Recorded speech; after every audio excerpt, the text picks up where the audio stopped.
Hey everybody, hope you're having a good day so far. And once again, thank you to those class captains for getting this video cranked up and also helping out with class, whether or not I'm here. It's just a great leadership that you guys are showing, and I really appreciate it.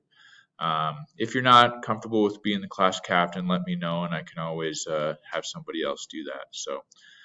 Please notice that I will put up the warm up on this video too. If you don't want to pull up those slides as well, you can just have this video and just go from there. So that is something. So if you'd like to be able to pause it, give your class a couple of minutes to be able to go through the warm up and then discuss it, and then we can move on with today's class. All right, so hopefully you had a chance to be able to talk about that warm up, and hopefully you had some good discussions about what exactly the most recent revolution was that occurred in the USA. Maybe it's some of these, the George Floyd protests you can see here. We also have um, the segregation in schools, the civil rights movement, and that sort of thing. So hopefully that was a good discussion. Today we're going to be going into, once we finish up our first assignment for Unit 3, we're going to be going into a little bit more focus of the French Revolution and to be able to analyze the importance of that revolution as a whole.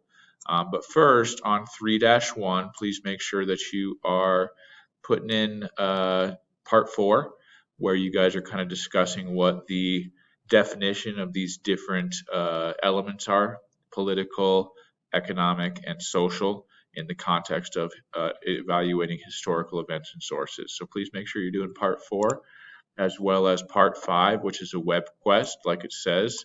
Hopefully you're using a .edu, a museum site, or a .gov to be able to answer these questions 1 through 5, just to give you a little bit of a preview of the unit as a whole. We will be going into more details, obviously, of each of these revolutions as we go forward with the unit, but I just wanted to be able to get some of those basic facts down before we get going. And then this is something that class captains will be getting into as far as this video guide. I am here on Wednesday and Thursday, the 27th and 28th, but I think it would be really great for the class captains to be able to step up and do the video guide.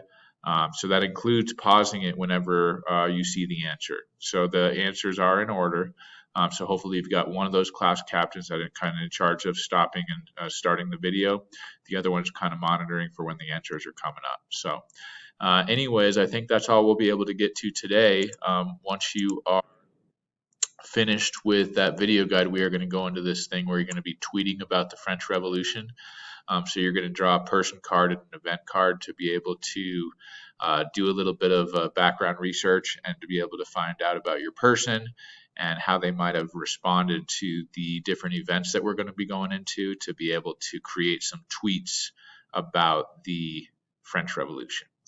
So remember, your tweets are limited to only 280 characters, so make sure that you are doing that while also including hopefully one piece of evidence related to your related to each tweet. All right, guys, good job today, and thank you for doing what you're doing. All right, take care, guys.